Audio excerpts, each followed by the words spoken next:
Naannoo Oromiyaatti barattoonni onlaayiniin qoraman wiirtuulee garaagaraatti shaakalaa jiru. Naannoo Oromiyaatti bara kana barattoonni qormaata biyyaalessaa kutaa 12ffaa onlaayiniin qoraman wiirtuulee garaagaraatti akkaataa itti fayyadama kompiitaraa fi teekinooloojichaa shaakala eegalu biiroon barnoota Oromiyaadhaa beeksisee jira. Naannichatti bara kana barattoonni 200,000 fi 30,934 qormaata biyyaalessaa kan fudhatan ta'u sadarkaa hoogganaatti aanaa biirootti gorsaa olaanaan biirichaa obbo Fireem Tasammaan FBC'tti himanii jiru. Kanneen keessaa barattoonni 28,000 fi 691 onlaayiniin kan fudhatan ta'uu dubbatanii jiru. Haaluma kanaan barattoonni qormaaticha onlaayinii fudhatan akkaataa itti fayyadama kompiitaraa fi teekinooloojii irratti wiirtuulee qormaataa garaagaraatti shaakalaa jiraachuu himanii jiru. Barattoonni kanneen biroo hundi yuunivarsiitiitti kan qoraman ta'uu obbo Fireem kaasanii jiru. Barattoonni sirnaan shaakaluun qormaatichaaf akka of qopheessan obbo Fireem hubachiisanii jiru.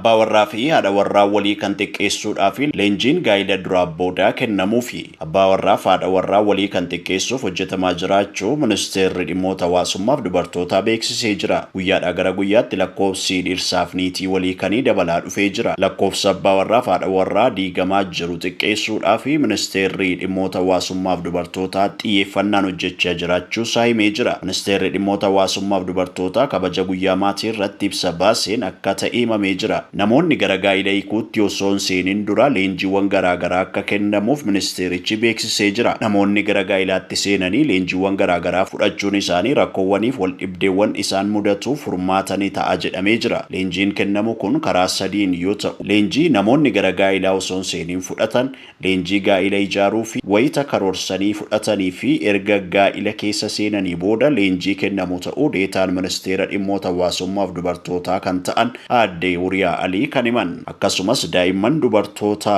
qaamaan miidhamoo ta'anii fi maanguddoota irratti haala itti fayyadama hawaasummaaf dinagdee irratti hojjechaa jiraachuu aadde Uriyaan kan himan. Hawaasa sababa balaa uumamaaf namtolcheen miidhamanii fi qaamolee garaagaraa waliin ta'uun deeggarsa taasisaa jirras jedhan. Guyyaan maatii akka addunyaa marsaa 32ffaan akka Itoophiyaatti ammoo marsaa 3ffaa fi caamsaa 7 bara 2017 kabajamee ooluun isaa kan yaadatamudha. Maddee Shaggar FM'dha.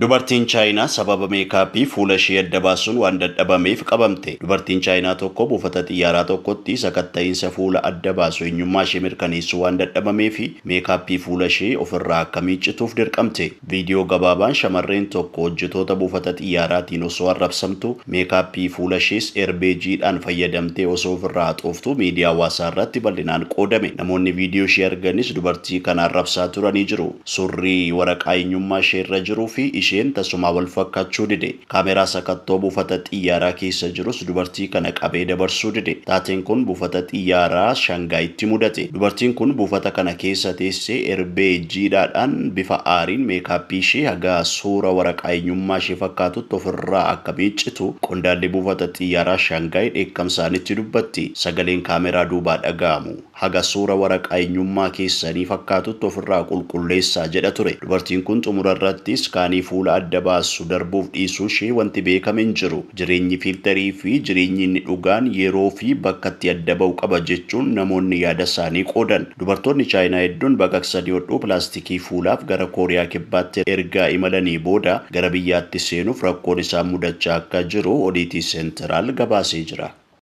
Somaaliilaand beekamtii argachuudhaaf Itoophiyaa dabalatee biyyoota 130 ta'anii fi xalayaa barreessitee jirti. Somaaliilaand erga ofiin of bulchuu jalqabdee waggoonni 34 darbanii jiru. Tibbana yeroo waggaa 34ffaa ishee kabajattu pirezidaantiin biyyattii Abdurrahmaan Mohammad Abdullaahi hawaasni idil-addunyaa beekamtii biyyummaa Somaaliilaandiif akka kennaniif waamicha godhanii jiru. Itoophiyaa dabalatee biyyoota 130 ta'anii fi pirezidaantichi xalayaa barreessuun beekamtii akka kennaniif gaafatan. Guyyaa biyyaalessaa Somaaliilaand yeroo kabajatan yeroon itti Riippaabilikaa Somaaliilaandiif beekamtii kennitan amma nageenya galaana diimaa fi badhaadhina gaanfa Afrikaa mirkaneessuu keessatti gahee olaanaa ba'achuuf qophiidha jedhan. Pirezidaantota, ministeerota muummee, moototaa fi imireetotaaf xalayaa akka raabsan kan ibsan pirezidaantichi Somaaliilaand biyyoota hunda waliin hariiroo gaarii tolfachuu akka barbaaddu himanii jiru. Dabalataan biyyoota Somaaliilaand waliin michummaa gaarii qaban akka Itoophiyaa, US US, Djibouti, UK,